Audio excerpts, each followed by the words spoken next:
بسم اللہ الرحمن الرحیم. میرے پاکستانیوں،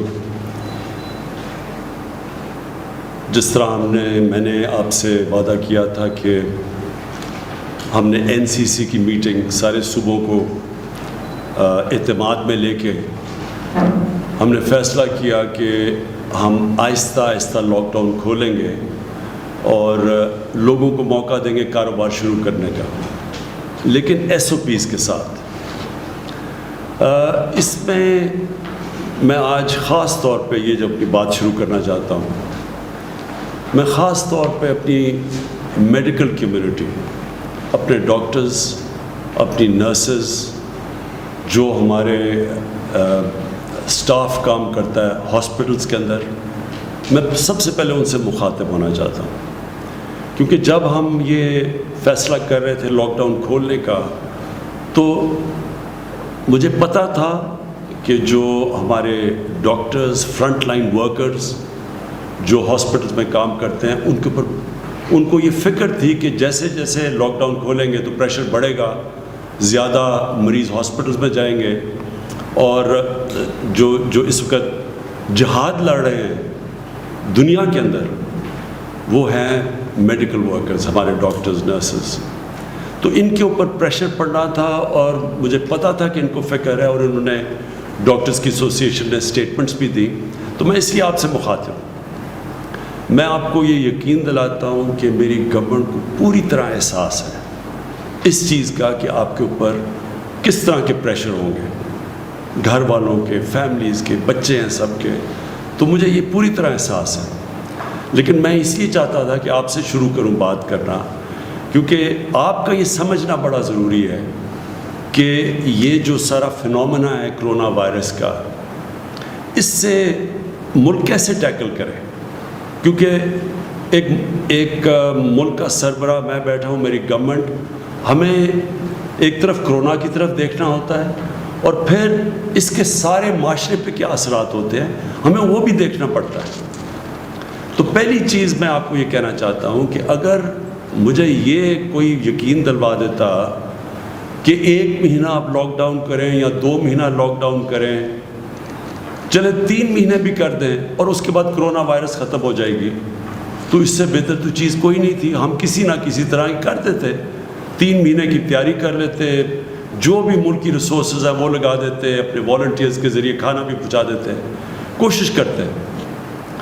لیکن جو بھی میڈیکل ایکسپرٹس دنیا میں بیٹھے ہیں، سائنٹسٹ بیٹھے ہیں، وہ سارے ایک ہی بات کہہ رہے ہیں کہ اس سال تک تو کوئی ویکسین نہیں نظر آ رہی. یعنی اگر ہم نے اس کا علاج کرنا ہے کرونا وائرس کا، تو ابھی تک تو کوئی علاج نہیں ہے. وہ تب علاج آئے گا جب ایک ویکسین نکلے گی، وہ اس کے اوپر ریسرچ ہو رہی ہے. لیکن سب یہ کہہ رہے ہیں کہ اس سال تک تو وہ ویکسین نہیں نکلنے لگی. تو اگر اس سال تک ویکسین نہیں نکلنے لگی تو اس کا مطلب کہ کرونا وائرس کہیں جانے نہیں لگی. اگر ہم لاک ڈاؤن بھی کرتے ہیں تو اس سے کیا ہوگا؟ لاک ڈاؤن کا فائدہ یہ ہوتا ہے، کیوں لاک ڈاؤن کا، یہ بھی پھر سے میں لوگوں کو بار بار چیزیں کہتا ہوں، لاک ڈاؤن کا کیا فائدہ ہے؟ کیونکہ یہ وائرس بڑی تیزی سے پھیلتی ہے. جیسے لوگ جمع ہوتے ہیں، جب لوگ اکٹھے ہوں تو اس میں وائرس تیزی سے پھیلتی ہے. اس لیے ہر وہ چیز کریں جدھر لوگ جمع نہ ہوں. اس لیے جو اس کی آخری چیز ہے وہ لاک ڈاؤن ہے. لوگوں کو بند کر دیں، لوگ جمع نہیں ہوں گے، وائرس کا پھیلنا رک جائے گا. لیکن کیا وائرس ختم ہو جائے گی؟ اب دیکھ لیں دنیا میں جدھر لاک ڈاؤن ہے، ووہان پروونس جدھر چائنا نے سب سے کامیاب لاک ڈاؤن کیا تھا، ادھر بھی ایک سپائک آ گئی ہے، وائرس پھر سے آ گئی ہے. ساؤتھ کوریا جس نے لاک ڈاؤن کر کے فلیٹ کرو کر دی تھی، مطلب یہ کہ کوئی نئے کیسز نہیں آ رہے تھے، وہاں ایک دم پھر سے کیسز شروع ہو گئے، ایک اور سپائک آ گئی ہے. سنگاپور میں بھی یہی ہوا. ابھی جرمنی نے تھوڑا سا جب لاک ڈاؤن زیادہ کھولا تو ادھر بھی ایک نظر آ رہا ہے سپائک. تو اس کا مطلب کہ وائرس تو ہے، جب بھی لوگوں کو آپ موقع دیں گے ملنے کا، وہ وائرس پھر سے واپس آ جائے گی. تو ہمیں اس وائرس کے ساتھ رہنا ہے. وہ کہتے ہیں کہ live with the virus. اس سال تو یہ ہم طے کر لیں کہ ہم پاکستانیوں نے باقی دنیا کی طرح بھی اس وائرس کے ساتھ گزارا کرنا ہے. اب دوسری چیز آ جائے وہ کیسے کرنا ہے.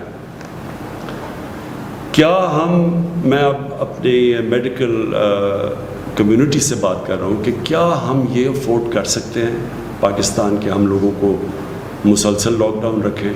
آگے 2 مہینے لاک ڈاؤن ہو چکا ہے, تو کیا 1 مہینہ اور رکھتے اور پھر 1 مہینہ اور رکھتے؟ یہ کیوں نہیں ہم کر سکتے؟ یہ تو پاکستان ہے جس کے اوپر ابھی میں آنے لگا ہوں. آپ وہ ملک دیکھیں جن کے پاس بے تحاشا پیسہ ہے, اور پیسے کا بھی میں پھر موازنہ کر دوں کہ پاکستان نے مشکل سے ہم نے $8 ارب کا اسٹیمولس پیکج دیا اپنے لوگوں کو جو کہ متاثر ہوئے اس لاک ڈاؤن سے, جو بزنسز ہیں. امریکہ نے $2,200 ارب کا پیکج دیا ہے. جرمنی نے 1,000 یوروز کا پیکج دیا ہے. جاپان نے $1,000 ارب کا پیکج دیا ہے. تو اس کے مقابلے میں سوچ لیں کہ ہمارے کتنے وسائل ہیں. تو ہم کیا لاک ڈاؤن اب بزنس بند کر سکتے ہیں اتنی دیر تک؟ لیکن ایک اس سے بڑا مسئلہ ہے, اور اس سے بڑا مسئلہ یہ ہے, میں یہ ذرا اپنی میڈیکل کمیونٹی کو صرف بتانا چاہتا ہوں کیوں میں پہلے دن, میں یہ آج کہنا چاہتا ہوں کہ میں پہلے دن سے یہ کہہ رہا تھا کہ ہم وہ لاک ڈاؤن نہیں کر سکتے جو یورپ اور امریکہ میں اور یا چائنا نے کیا. ہمارا ایک مسئلہ ہے, وہاں ان ملکوں کے اندر وہ غربت نہیں ہے جو پاکستان میں ہے, اور غربت کے علاوہ جو ہمارے جو مزدور ہیں, جو ورکرز ہیں, جو کام کرنے والے لوگ ہیں, یہ میں آپ کے سامنے اب یہ اسٹیٹسٹکس دینا چاہتا ہوں. ہماری لیبر فورس سروے, یہ پاکستان کی ایک سروے لیبر کی سروے کرتی ہے. 2017 اور 2018 میں ان کی سروے کے مطابق 2.5 کروڑ وہ لوگ ہیں کام کرنے والے, محنت کش لیبرز, جو یا اپنی دن کی یا ہفتے کی تنخواہ کے اوپر ڈپینڈ کرتے ہیں. یعنی وہ اپنے گھر والوں کا پیٹ پالنے کے لیے 2.5 کروڑ ایسے لیبر ہیں, کام کرنے والے ہیں, جو کہ یا دن کی کمائی کے اوپر گزارا کرتے ہیں, اپنے گھر والوں کا پیٹ پالتے ہیں, یا اپنے ہفتے کی کمائی سے کرتے ہیں. یہ وہ 2.5 کروڑ لوگ ہیں. جب کہ ہم نے سب کچھ بند کیا, ان کا یہ سب کچھ بند کر کے یہ گھروں میں چلے گئے. یہ وہ لوگ ہیں, کیونکہ جب آپ پورا لاک ڈاؤن کرتے ہیں تو یہ تو گئے, ان کے پاس تو کوئی اور ذریعہ معاش نہیں ہے. اب یہ اگر 2.5 کروڑ وہ مزدور ہیں, وہ کام کرنے والے ہیں, جو کہ جب لاک ڈاؤن کیا تو ان کا سب کچھ ختم ہو گیا کیونکہ کمائی ختم ہو گئی, تو اس سے 15 کروڑ لوگ متاثر ہیں آج پاکستان میں.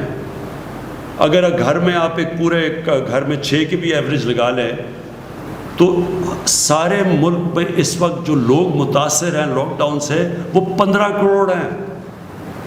تو میں اپنی میڈیکل کمیونٹی سے پوچھتا ہوں کہ مجھے یہ بتائیں کہ ہم ان کا کیا کریں. کتنی دیر تک ابھی ہم نے بڑی مشکلوں سے, اور ابھی یہاں ثانیہ آپ کو بتائیں گے کہ ہم نے کتنے ابھی تک وہ کام کر چکے ہیں جو ڈیولپ ملک نہیں کر سکے, جس طرح کہ ہم نے لوگوں تک پیسہ پہنچایا ہے جو احساس پروگرام کے ذریعے, جو ہم نے 12,000 روپے پہنچائے ہیں, وہ بھی آپ کو ڈیٹیلز دیں گی, اپڈیٹ دیں گی. تو یہ ہم کتنی دیر کر سکتے ہیں, اور یہ کتنی دیر 12,000 روپیہ ایک خاندان کے لیے کافی رہے گا. تو لہٰذا ہماری یہ مجبوری ہے, یہ احساس ہوتے ہوئے کہ آپ کے اوپر کیا گزر رہی ہے, اور ہمیں ڈاکٹرز کے اوپر پریشر پڑے گا اور کیسز بڑھیں گے. یہ بھی میں آپ کو بھی بتاؤں گا, کیسز بڑھنے ہیں ابھی. یہ ہماری جو ہر روز ہم اپنی کیلکولیشنز کرتے ہیں, ہماری جو NCOC جو ہمارا جو ایک ایسا, اللہ کا مجھے بڑا فخر ہے اپنے, ہم نے ایک ادارہ سیٹ اپ کیا جو سارے ملک سے, سارے صوبوں سے کوآرڈینیٹ کرتا ہے, جو ہر روز میڈیکل رپورٹس لیتا ہے. ڈاکٹرز ہمارے بیٹھے ہوئے جو اسیسمنٹ کرتے ہیں, انالیسس کرتے ہیں کہ ملک میں کرونا کی کدھر جا رہی ہے, کدھر بڑھ رہی ہے, کس طرح بڑھ رہی ہے, باہر سے کتنی ہے, ہوم گرون پاکستان میں وائرس کتنی پھیلتی جا رہی ہے, وہ پوری اسیس کرتی ہے. پھر ملک کا جائزہ لیتے ہیں, پھر باقی سارے ملک کے چیف سیکرٹری سے چیف منسٹر سے پوری کوآرڈینیشن کر کے ہم چل رہے ہیں، اور یہ بڑا کامیاب ادارہ ہے۔ میں اس کا بھی بتاؤں گا کہ ہماری اسیسمنٹس، ڈیلی اسیسمنٹس کیا ہیں، ہفتے کی کیا ہے، مہینے کی کیا ہے، لیکن ہمیں پتہ ہے کہ بڑھیں گی، ہمیں پتہ ہے کہ کرونا کے کیسز بڑھیں گے ابھی، لیکن ہمیں یہ بھی پتہ ہے کہ اگر ہم نے آج ان لوگوں کو روزگار نہ دینا شروع کیا تو ہمیں کرونا سے زیادہ یہ لوگ بھوک سے مرنے کا ہمیں زیادہ مسئلہ بنا ہوا ہے۔ مجھے ایز پرائم منسٹر 10 دفعہ سوچتا ہوں ہر روز کہ کس طرح گزارا کر رہے ہوں گے وہ لوگ، وہ سفید پوش لوگ کیسے گزارا کر رہے ہوں گے۔ تو اس لیے میں اپنی میڈیکل کمیونٹی سے یہ کہنا چاہتا ہوں کہ باقی لوگ تو اپنی شاید اکانومی کو بچا رہے ہوں، ہم تو اپنے لوگوں کو بھوک کے مرنے سے بچا رہے ہیں، ہماری مجبوری ہے کہ اب کھولیں۔ تو میں صرف آپ کو اب یہ اپڈیٹ دے دوں، اور تفصیل ابھی بعد میں آپ کو دیں گے۔ ہمارے ساتھ ڈاکٹر ظفر بھی بیٹھے ہیں، ڈاکٹر فیصل، جو ڈاکٹر ظفر آپ کو بتائیں گے کہ جو ڈاکٹرز کے لیے ہم کیا کر رہے ہیں، میڈیکل کمیونٹی کے لیے ہم کیا کر رہے ہیں، کیونکہ ہمیں پورا احساس ہے اور اس کے لیے پورا پروگرام بنائے وہ بتائیں گے۔ اور ڈاکٹر فیصل آپ کو بتائیں گے کہ جب ہم کانسنٹریٹ کر رہے ہیں اس کے اوپر، کرونا کے اوپر، تو باقی بھی پاکستان کے اندر بیماری ہیں، اور ان بیماریوں کا کیا ہو رہا ہے، کیونکہ ساری تو جب کانسنٹریشن ادھر لگی ہے کرونا کی طرف، تو اور بھی پاکستان کے اندر بیماری ہیں جن کا جو نگلیکٹ ہو رہی ہیں۔ بچوں کی امیونائزیشن کیمپینز ہیں، جو بچوں کو ٹیکے لگاتے ہیں، وہ 50% کم ہو گئی ہیں۔ ہمارے پاس پولیو، ایک پاکستان 2 ملکوں میں ہے دنیا میں جدھر ابھی پولیو کی وائرس بھی ہے، اس کی ہم نے کیمپین کرنی، 2 کیمپین۔ ایک طرف ہم کرونا کا تو دیکھ رہے ہیں، لیکن باقی ملک بھی سنبھال رہے ہیں۔ میں صرف آپ کو یہ بتا دوں کہ یہ مجھے خوشی بھی ہے کہ ہماری گورنمنٹ نے پہلے دن سے جس طرح کرونا کے اوپر ہم نے جو ہم نے اسٹیپس اٹھائے، مجھے بڑا فخر ہے اس کے اوپر کہ اللہ کا شکر ہے پاکستان میں وہ چیزیں نہیں ہوئیں جو کہ باہر کی دنیا میں آپ دیکھ رہے ہیں۔ جس طرح کے مسئلے مسائل ڈیولپڈ ملک، امیر ملکوں کے اندر آئے، مجھے اللہ کا بڑا میں شکر ادا کرتا ہوں کہ ہم نے جو بھی سٹیپس اٹھائے اس کی وجہ سے ہمارے ملک میں حالات کنٹرول میں ہیں۔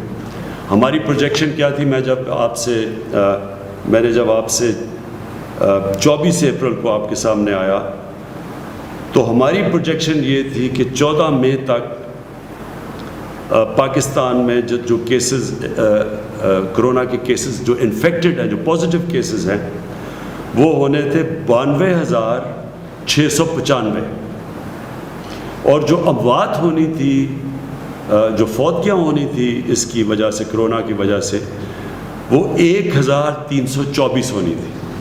یہ ہماری 24 اپریل کو پروجیکشنز تھی،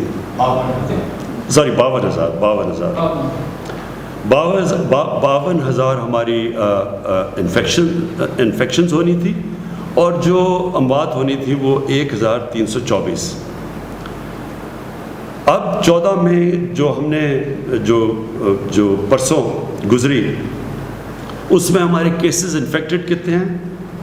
35,700، اور ہماری فوتگیاں ہوئی ہیں 770۔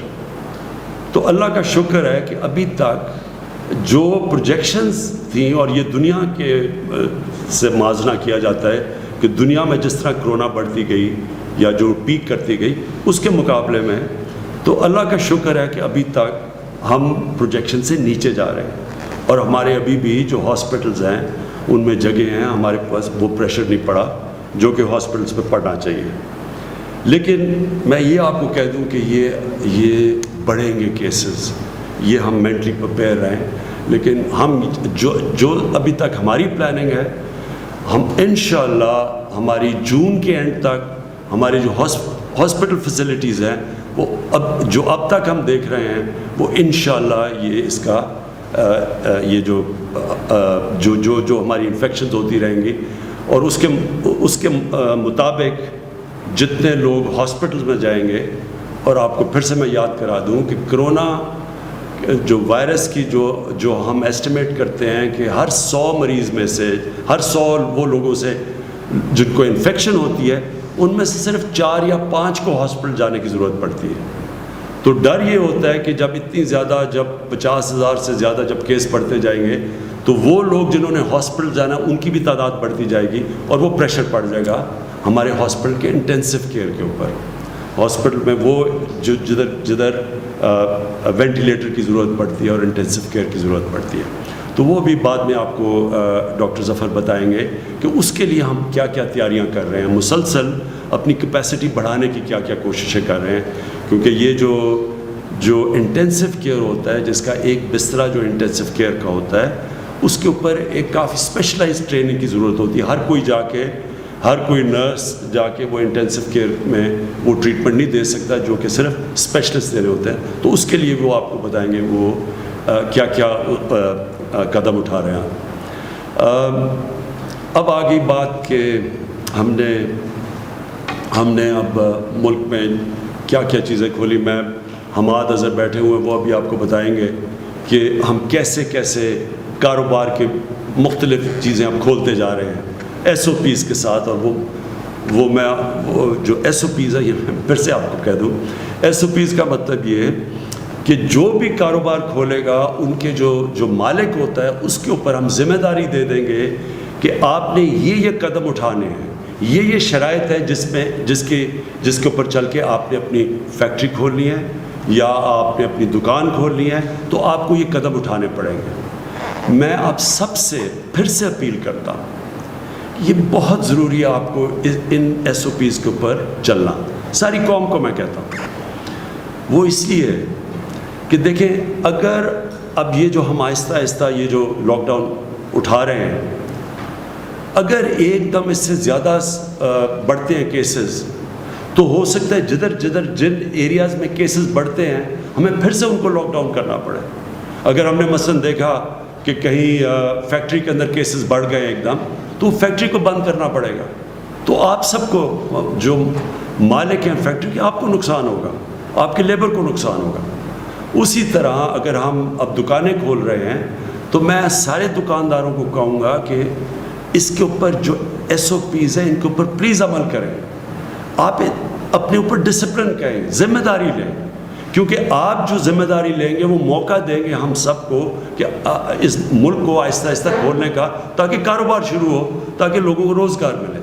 تو یہ جو آپ آگے ادھر سے ہم جب 2 ہفتے اور 1 مہینہ اور یہ جو بھی 1 سال ہمیں گزارنا پڑے گا کرونا وائرس کے ساتھ، تو اس میں بہت بڑا ذمہ داری ہوگی ہمارے اس قوم کے اوپر، شہریوں کے اوپر، کہ ہم کیسے اپنے اوپر ڈسپلن کرتے ہیں، ہم کیسے یہ ایس او پیز کے اوپر چلتے ہیں کہ ہم کرونا کا بھی بندوبست کرتے رہیں اور کرونا کو بھی تیزی سے پھیلنے سے روکتے رہیں، اور ساتھ ساتھ ہم جو اتنی بڑی، میں نے آپ کو بتایا ہے، جو لوگ متاثر ہیں اس سے، وہ تقریباً 15 کروڑ لوگ متاثر ہیں لاک ڈاؤن سے.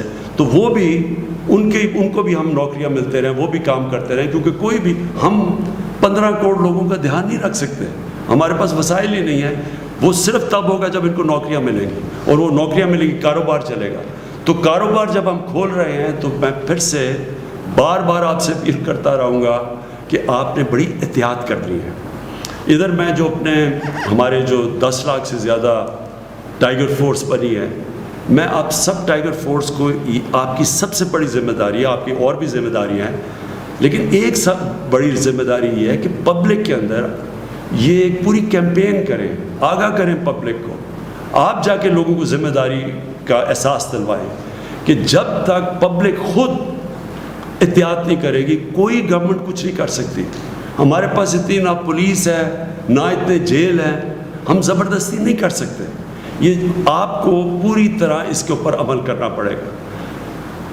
جو میں 2 اور چیزیں کہنا چاہتا ہوں. ٹرانسپورٹ،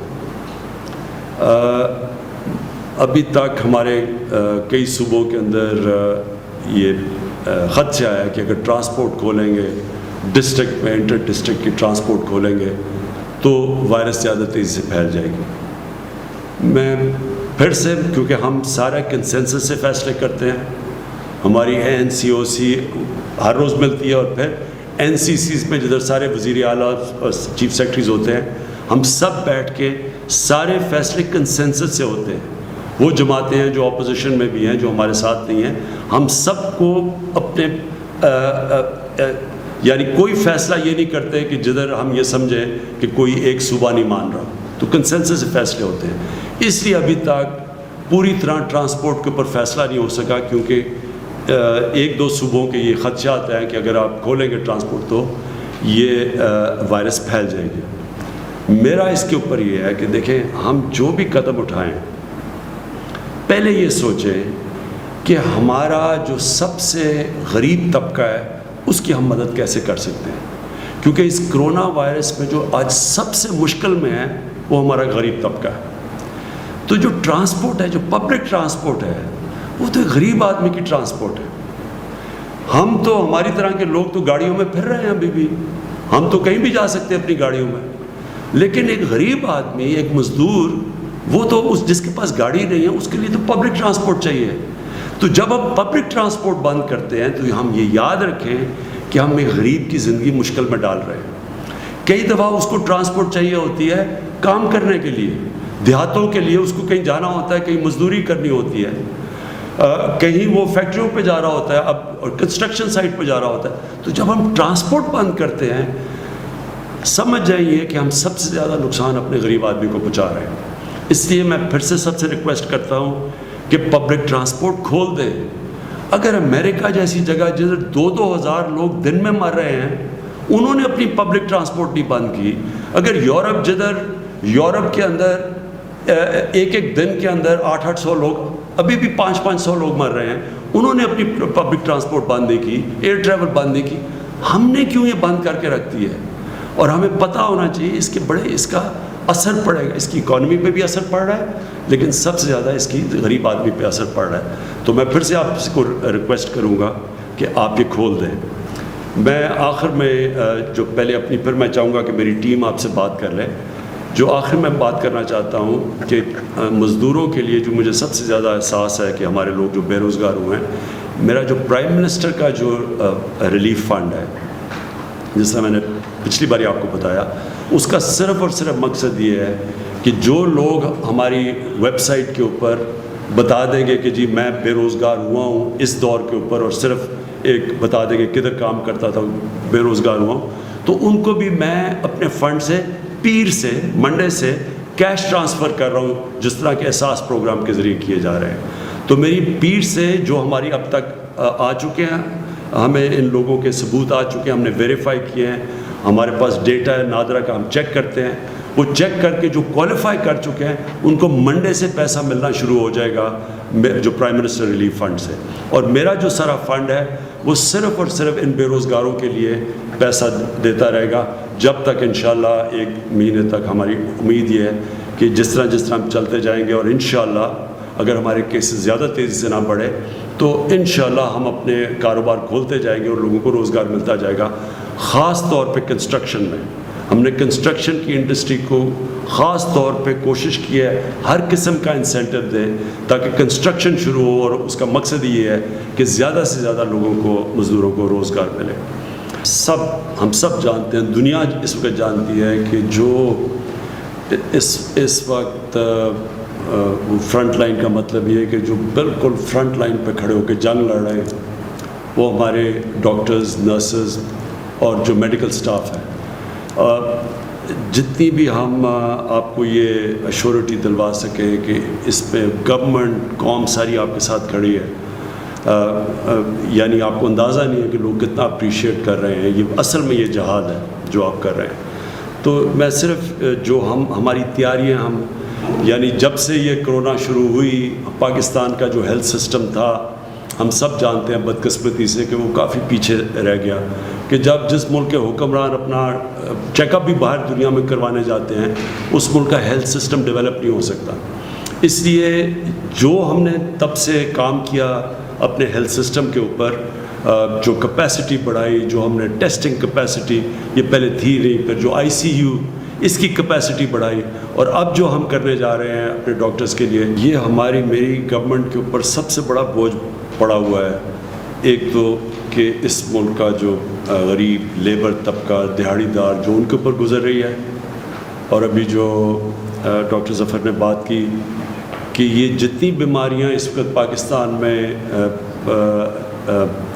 جو جانیں لیتی ہیں، مثلاً یہ گندے پانی پینے کی بیماری سے بچوں کو، یا بیچاری جو خواتین جو پریگننسی پہ مرتی ہیں، اور یا یہ جو ٹی بی کی بات کی، اور یہ پولیو، یہ سارا غریب طبقے کے اوپر بوجھ پڑتا ہے۔ اور جتنی ہم غربت بڑھتی جائے گی، اور یہ لاک ڈاؤن کا مسئلہ یہ ہے کہ اس سے پاکستان میں غربت بڑھتی جا رہی ہے، اور ساری دنیا میں جن غریب ملکوں کے اندر اس سے غربت بڑھتی جا رہی ہے۔ تو جب غربت بڑھے گی تو ان بیماریوں سے اور زیادہ ہمیں فکر ہے کہ ہمارے غریب طبقے میں اموات ہوں گی۔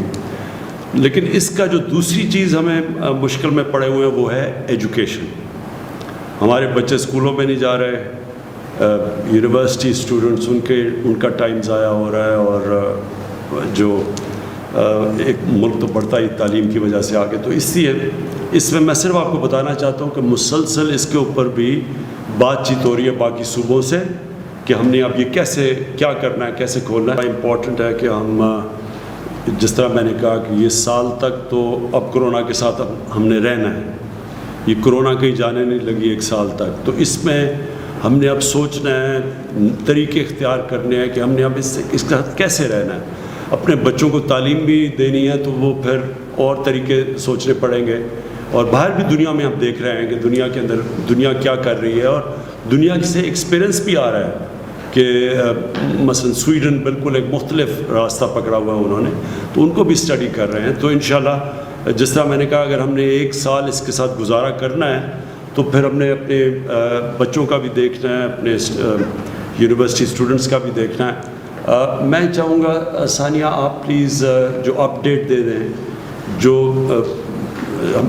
میں اس میں بھی مجھے بڑا فخر ہے اس پروگرام کے اوپر کہ کبھی بھی اتنا زیادہ پیسہ، اتنی شفافیت سے، اتنے زیادہ لوگوں کو اتنے کم ٹائم میں کبھی بھی، پاکستان تو چھوڑے شاید ہی آپ کو کوئی ملک ملے جس نے اتنی تیزی سے پیسہ دیا ہے۔ معید اب آپ سے میں ایک چیز چاہتا ہوں، بڑا مختصراً بتا دیں کہ جو ہمارے پاکستانی باہر اس وقت پھنسے ہوئے ہیں اور سٹینڈرڈ ہیں اور جو آنا چاہتے ہیں پاکستان، تو بڑا مختصراً کہ ہم کیا کر رہے ہیں اور کیا مشکلیں سامنے آ رہی ہیں، اور ان کو یہ صرف کہنا چاہتے ہیں کہ ہم سارا وقت وہ ہمارے ذہن پہ ہیں، ہم کو پوری احساس ہے کہ وہ کن مشکلوں میں پڑے ہوئے ہیں۔ میں اپنی ٹیم پہ بڑا فخر کر رہا ہوں کہ یہ اس مشکل وقت پہ جس طرح ایک کوآرڈینیشن سے اور ہر روز ان کے تھنک ٹینکس کی مشاورت سے جس طرح ہم ابھی تک نکلے ہیں اس کرونا کے جو کرائسس سے، ایک تو میں اللہ کا بڑا شکر گزار ہوں کہ اس کے بغیر تو کچھ بھی نہیں ہو سکتا، لیکن اللہ بھی یہ کہتا ہے کہ پہلے خود محنت کرو تو پھر میرے سے مانگو۔ تو جس طرح میری ٹیم نے جس طرح یہ کرونا کرائسس کے اندر ہر شعبے کے اندر سوچ بچار کر کے جو قدم اٹھائے ہیں، آپ دیکھ لیں کہ امریکہ جیسے ملک میں اگر آپ وہاں دیکھ لیں، آپ یورپ کے اندر دیکھ لیں، انگلینڈ جیسے ملک جو پرانے مضبوط اداروں والا ملک ہے، اس کے مقابلے میں پاکستان آج ہم سب فخر سے کہہ سکتے ہیں کہ ہم بڑی آرگنائز طریقے سے اسے نکل رہے ہیں، یعنی ہم بڑے سوچ سمجھ کے اس مشکل وقت سے نکلے ہیں اور یہاں تک پہنچے ہیں۔ آگے کیا ہوتا ہے وہ انشاءاللہ پوری کوشش کریں گے، اور اگر قوم نے میرا ساتھ دیا تو آپ دیکھیں گے کہ آگے بھی ہم نکل جائیں گے۔ لیکن اب تک جدھر پہنچے ہیں یہی بڑا کمال ہے کہ ہم نے اتنے زیادہ لوگوں کو بھی بتایا، تقریباً 80 لاکھ خاندانوں کو پیسہ پہنچا دیا اس مشکل وقت میں۔ اگر یہ پیسہ اگر ہمارے پاس اس طرح کی آرگنائزیشن نہ ہوتی جو احساس کی تھی تو آج کیا حالات ہونے تھے آپ اندازہ خود لگا سکتے ہیں کہ اگر دیہڑی دار بے روزگار ہو جاتا ہے تو اس کے گھر میں ہفتے کے بعد تو فاقہ ہوتا ہے۔ دوسری چیز جو مجھے بڑی خوشی ہے کہ ہم نے کیونکہ کوآرڈینیشن رکھی اور ہمیں شروع سے فکر تھی کہ کھانے پینے کی سپلائی لائن نہ افیکٹ ہو، تو آج آپ دیکھ لیں کہ اس برے وقت میں رمضان کے اندر بھی قیمتیں نہیں بڑھی۔ رمضان جیسے وقت میں جب عموماً اچھے دنوں میں بھی قیمتیں اوپر چلی جاتی ہیں، کیونکہ یہ مسلسل چیک کیا جا رہا تھا۔ اللہ کا شکر ہے کہ آج آپ دیکھیں کہ قیمتیں کرونا وائرس کے ہوتے ہوئے جدھر ساری دنیا میں ڈسرپشن ہوئی ہے، اللہ کا شکر ہے کہ قیمتیں بھی نہیں بڑھی. اور میں اپنی اکنامک ٹیم کو یہ بھی داد دیتا ہوں کہ جو پٹرول اور ڈیزل کی جو انٹرنیشنلی تیل کی قیمتیں گریں، ہم نے اپنے لوگوں کے لیے سب سے کم آج قیمتیں پٹرول اور ڈیزل کی پاکستان میں. سارے بر صغیر میں دیکھ لیں 40-50% زیادہ پٹرول اور ڈیزل مہنگا ہے پاکستان کے بنسبت.